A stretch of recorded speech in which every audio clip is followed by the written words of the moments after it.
Halo YouTube, halo.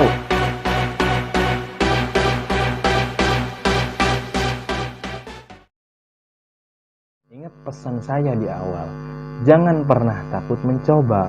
Kalau teman-teman tidak mencoba, teman-teman tidak akan tahu hasilnya gitu loh. Teman-teman belum mencoba aja teman-teman udah takut gitu kan. Kalau dicoba kan teman-teman tahu hasilnya bagaimana. Kurang lebih seperti itu. Oke guys, halo YouTube, halo. Halo, assalamualaikum warahmatullahi taala wabarakatuh. Balik lagi nih sama gua tentunya di channel Nana Supriyatna. Dan apa kabar semuanya sahabat YouTube dimanapun kalian berada.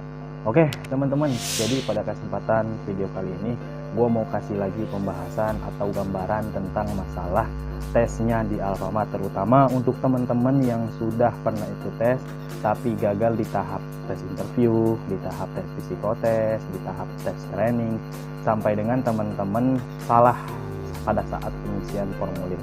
Oke teman-teman, jadi di video kali ini gue mau sharing aja atau mau ngasih sedikit gambaran nih buat teman-teman tentunya, karena banyak sekali yang DM ke Instagram saya, banyak juga yang WA ke saya, bang tips dong buat interview, bang kasih tips dong buat tes psikotes, bang kasih tips dong buat interview, training dan lain sebagainya. Banyak sekali teman-teman yang masih bingung pada saat nanti teman-teman akan melakukan yang namanya tes psikotes, tes interview, tes training.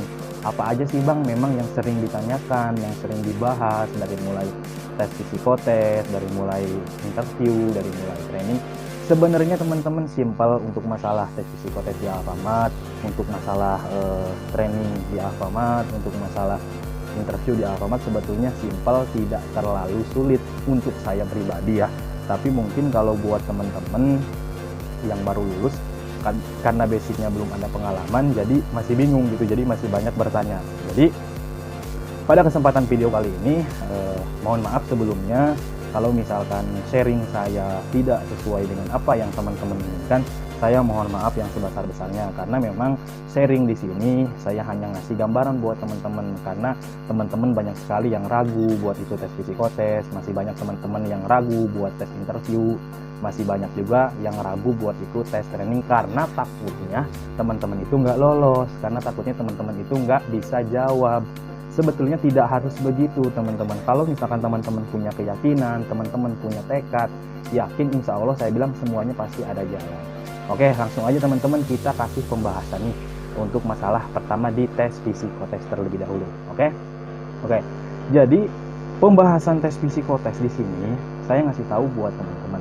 Ini dulu waktu zaman saya tes psikotes di Alfamart nih, pas pertama kali ngelamar, itu tesnya itu sekitar ada 15 soal, paling sedikit itu 15 sampai 20 itu waktu saya ya. 15 sampai 20 tesnya itu apa sih bang? Pertanyaan teman-teman.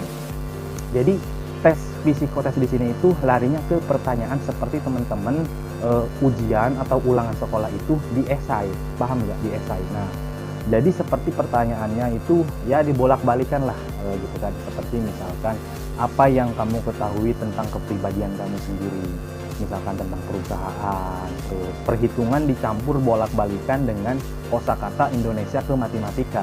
Jadi sebenarnya tes psikotes ini tes pribadi, jujur atau tidaknya kita dalam bisa mengisi tes psikotes di sini itu juga menentukan. Ada juga yang tes psikotes yang disebut tes lisan. Lisan langsung dikeluarkan oleh HRD dan teman-teman nanti bisa jawab. Beraneka macam sih untuk masalah tes psikotes. Jadi saran saya, jangan teman-teman isi asal-asalan ketika teman-teman dikasih link buat ngisi tes psikotes. Isi sesuai dengan karakter teman-teman, isi sesuai dengan apa yang teman-teman bisa. Jangan dilebih-lebihkan dan jangan dikurang-kurangkan, sesuai dengan potensi yang teman-teman punya. Itu mungkin di masalah tes psikotes teman-teman, karena banyak sekali yang bertanya ke saya tes psikotes ini kadang-kadang bang ada perkalian, ada perhitungan, ada pertanyaannya. Itulah yang saya bilang, gimana teman-teman persiapannya di awal. Kalau misalkan teman-teman persiapannya sudah matang, kalau teman-teman persiapannya udah siap untuk melewati yang namanya tes psikotes, saya rasa teman-teman pasti bisa menjawab. Ditambah juga teman-teman harusnya berdoa, belajar, searching lagi apa sih yang akan ditanyakan tes psikotes begini. Walaupun memang banyak orang yang membahas dengan tes psikotes, ketika memang itu tidak sama jalurnya, pada saat nanti teman-teman akan ikut tes psikotes, jadikanlah gambaran buat teman-teman. Nanti kalau misalkan teman-teman udah tahu gambaran, tapi teman-teman tidak tahu jawabnya, setidaknya teman-teman udah punya potensi, ada gambaran nih. buat hadirin atau ikut tes yang namanya tes psikotes. Itu yang pertama yang kita bahas, kesalahannya teman-teman itu untuk di tes psikotes. Yang kedua, kesalahan teman-teman pada saat interview. Nah, banyak kan sekali yang bertanya kepada saya, Bang, interview itu apa aja yang ditanyakan? Bang, interview itu gimana sih? Prosesnya bagaimana sih? Nah, di sini kita akan bahas sedikit-sedikit. Nah, kesalahan untuk teman-teman, ketidaklolosannya teman-teman di tahap interview ini yang pertama, penampilan teman-teman. Karena HRD pun yang akan menginterviewnya kalian itu juga melihat dari potensi penampilannya kalian. Dari pertama, saya ingetin ya teman-teman. Pertama, teman-teman masih tidak meragukan atau tidak peduli dengan penampilan seperti dari rambut. Nah, jangan lihat penampilan rambut saya ini gondrong 1 bulan sekali saya kerja di Alfa harus potong teman-teman. Karena ini bentar lagi juga saya potong, setiap gajian pasti saya potong. Itu yang pertama, kerapihan di rambut teman-teman. Kedua, perlihatkan muka teman-teman dengan polos seperti ini kayak saya nih. Nih, tidak ada jenggot, tidak ada kumis. Karena untuk kerja di Alfamart itu kita harus polos atau bersih teman-teman. Karena ketemunya dengan klien atau karena ketemunya dengan konsumen, kita akan melayani konsumen. Masa nggak rapi, acak-acakan ada kumisan lah, terus ada jenggot, kan kelihatannya kurang menarik gitu kan. Nah, pertama muka teman-teman rapihin, dari mulai jenggot dicukur, kumis dicukur, dipotong lah masing seperti kayak gini mengkilap. Jadi kelihatannya teman-teman juga awet muda, kelihatannya juga bersih. Nah, jangan lupa sebelum teman-teman interview online misalkan ataupun offline, cuci muka dulu, bersihin. Jadi biar kelihatannya fresh gitu, tidak ada kusam atau dan lain sebagainya. Nah, itu yang pertama dari penampilan. Kedua, dari segi pakaian. Teman-teman ikuti proses yang namanya interview itu, pakaiannya harus apa? Misalkan berkerah, kaos berkerah, ya udah ikutin kaos berkerah. Jangan pakai ini mah sudah disuruh kaos berkerah, tapi teman-teman pakainya kemeja putih. Kan tidak masuk dengan kualifikasi untuk mengikuti yang namanya interview. Jadi seperti itu teman-teman ya. Yang pertama itu penampilan, yang kedua pakaian. Yang ketiga, kesalahannya teman-teman tidak mengikuti alur prosesnya kepribadian teman-teman. Kenapa Bang kok bisa seperti itu? Nah, banyak juga yang bertanya ke saya, Bang, kalau ditanya sama HRD, tujuan masuk Alfamart itu apa sih Bang? Nah, sekarang teman-teman balik lagi sama diri kalian. Kalian masuk di Alfamart itu apa yang kalian tuju? Apa yang akan kalian maksud? Apa yang akan kalian gali? Dari mulai potensi, jenjang karir, skill, kemampuan, berkarir, kerja yang baik gitu kan. Jadi teman-teman harus ada yang namanya tujuan. Masuk di Alfamart itu harus punya tujuan. Jangan bingung ketika ditanya sama HRD, tujuan kamu masuk di Alfamart apa nak? Saya pengen gaji yang besar Pak. Pengen kerja yang enak di AC, gak kehujanan, gak kepanasan. Wah, itu jawaban yang salah. Tapi teman-teman manipulasi lagi. Gali lagi pertanyaannya. Apa yang ditanya oleh HRD? Dari mulai seperti yang tadi saya katakan. Tujuan kamu masuk di Alfamart itu apa? Misalkan yang saya bilang, saya masuk di Alfamart, saya ingin bekerja Pak, ingin membahagiakan kedua orang tua saya, ingin menggali potensi, skill, kemampuan saya, buat bisa kerja di perusahaan Alfamart karena saya yakin saya itu sudah memenuhi kualifikasi. Itu teman-teman. Dan juga banyak sekali teman-teman tidak tahu apa yang teman-teman ketahui dari pribadinya teman-teman itu loh gitu loh. Teman-teman nggak tahu kepribadian teman-teman, diri teman sendiri aja nggak tahu gitu. Apalagi nanti teman-teman akan belajar nanti yang namanya fresh grade atau ketahuilah diri kalian sebelum kalian mengetahui orang lain. Belajar daripada diri kita sendiri teman-teman. Jadi itulah kesalahan ketika teman-teman interview, teman-teman tidak tahu dari mulai tujuan teman-teman masuk ke Alfamart itu apa, maksud dan tujuannya teman-teman itu apa, teman-teman harus tahu. Jadi jelas ketika ditanya oleh HRD, teman-teman tidak lagi harus A, I, U, O, E, O. Jadi teman-teman sudah siapkan pertanyaan ataupun siapkan jawaban yang sudah teman-teman siapkan di awal. Nah, itu dari kesalahan yang pertama, tidak mengetahui kepribadian teman-teman atau tujuan teman atau tujuan kalian masuk ke perusahaan Alfamart atau ingin bekerja di Alfamart, tapi kalian tidak tahu tujuan kalian itu apa. Kayak gitu ya. Nah, selain daripada tujuan kalian masuk di Alfamart itu apa, sama juga banyak yang bertanya ke saya, Bang, kelemahan dan kelebihan apa Bang? Harus jawab apa nih? Saya ditanya kelebihan dan kelemahan saya. Nah, balik lagi ke diri kalian. Kalian punya kelebihannya di bidang apa? Misalkan, kelebihan saya Pak, bisa berinteraksi sama orang-orang banyak dan mudah bergaul, SDM saya bagus, sumber daya manusia, potensi saya bagus, dan saya orang yang aktif bertanya ke orang atau orang yang aktif bersosialisasi. Dari mulai segi belajar, dari mulai skill, dari mulai kemampuan. Itu teman-teman yang harus teman-teman siapkan. Jangan teman-teman jawab atau kalian jawab itu asal-asalan gitu. Karena ini menentukan lolosnya kalian di tahap ini.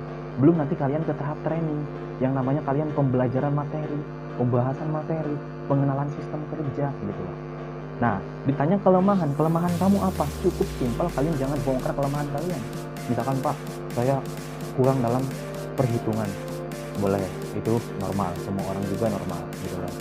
Ini mah ditanya kelebihan saya gimana ya, Pak? Bingung saya. Nah, jangan seperti itu. Misalkan nih, cukup simpel aja, kelemahan saya, Pak, saya kurang dalam berbahasa Inggris, atau kelemahan saya kurang dalam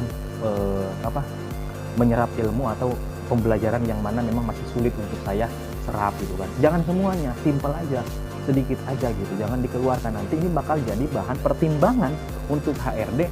Wah, ini kayaknya orang kurang nih, belum bisa, tidak memenuhi kualifikasi. Karena Alfamart mencarinya itu yang benar-benar memenuhi kualifikasi sesuai dengan pengisian formulir tadi teman-teman, dari mulai umur, dari mulai tinggi badan, dari mulai kerapihan, dari mulai postur tubuh, berat badan, itu juga dipertimbangkan sebetulnya. Tapi jangan takut, kalau teman-teman siap, kalau teman-teman maju, yakin bisa, saya rasa teman-teman bisa lolos kok. Nah, itu kesalahannya teman-teman di sesi interview tadi. Itu dua aja dulu, poin 2 itu teman-teman kuasai dulu, agar teman-teman tahu dapat gambarannya itu seperti apa nantinya ketika teman-teman akan mengikuti yang namanya tes interview.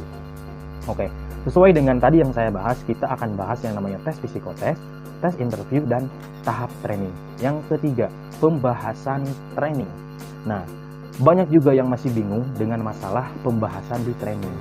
Sudah berapa kali teman-teman saya katakan, di training ini teman-teman akan belajar yang namanya materi, akan belajar yang namanya pengenalan materi, sistem kerjanya kalian nantinya. Kalian kalau tidak dikenalkan dulu ke sistem kerja atau di materi proses kerjanya kalian tidak akan tahu alur proses kerjanya itu seperti apa. Tugasnya kasir ngapain, tugasnya pramuniaga ngapain. Kalau misalkan kalian tidak ditrainingkan dulu atau tidak ditraining dulu, kalian mau langsung ke toko, kalian mau langsung kerja, nggak mungkin kalian, karena belum tahu sistem kerjanya di apa. Nah, manfaatkan untuk kalian belajar di tahap proses training online ini untuk pengenalan materi, belajar materi, meringkas materi, ketahui, cari tahu sistem kerjanya bagaimana. Kayak gitu teman-teman. Jangan kalian banyak bertanya tapi kalian tidak melakukan gitu. Sudah dikasih materi tapi kalian asal-asalan. Meringkasnya, bacanya, kalian ketahui banyak kok, dari mulai SPD, pengetahuan profil kampanye, tugas kasir, tugas pramu, apa yang disebut nanti APC, pengenalan sistem kerjanya banyak. Makanya saya katakan teman-teman belajar yang benar di tahap proses training ini. Nah, setelah kalian pengenalan materi, setelah kalian pengembangan materi, pengetahuan materi, baru kalian akan diundang ke DC atau juga disebut training offline. Kenapa Bang training offline ini penting? Nah, setelah kalian belajar materi, setelah kalian pengetahuan materi, sistem kerjanya apa, dipraktekkan di DC untuk sistem kerjanya nanti kalian di toko. Itu cara pelayanan bagaimana, cara menawarkan produk promo bagaimana, tugas kru ini seperti itu, tugas pramuniaga itu display barang misalkan, terus menyambut konsumen datang ke toko, selamat pagi, selamat datang di Alfamart, gitu kan, sambut konsumen. Itu semua nanti di training offline akan dipraktekkan, dari mulai nanti teman-teman melayani customer menggunakan debit, menggunakan tunai, menggunakan wallet gitu loh. Terus ada mempromosikan satu barang promo di tes, bagaimana sih caranya teman-teman mempromosikan satu barang yang lagi promo.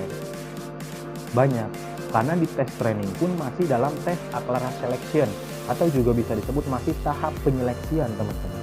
Karena Alfamart pengen punya karyawannya itu yang benar-benar fresh, yang benar-benar paham, yang benar-benar serius pengen kerja. Karena ini kita ketemunya dengan konsumen, karena Alfamart itu melayani teman-teman, pelayanan. Dari mulai kita cara menyambut konsumen, menawarkan promo, senyumnya, sapanya gitu loh. Inilah teman-teman yang sudah saya katakan buat teman-teman. Saya berbagi pengalaman buat teman-teman, bukan ingin mencari yang namanya penghasilan di YouTube. Saya pengen ini bermanfaat buat teman-teman gitu. Apa yang sudah saya katakan, apa yang sudah saya alami, apa yang sudah saya jalani, bisa nanti ditiru oleh teman-teman.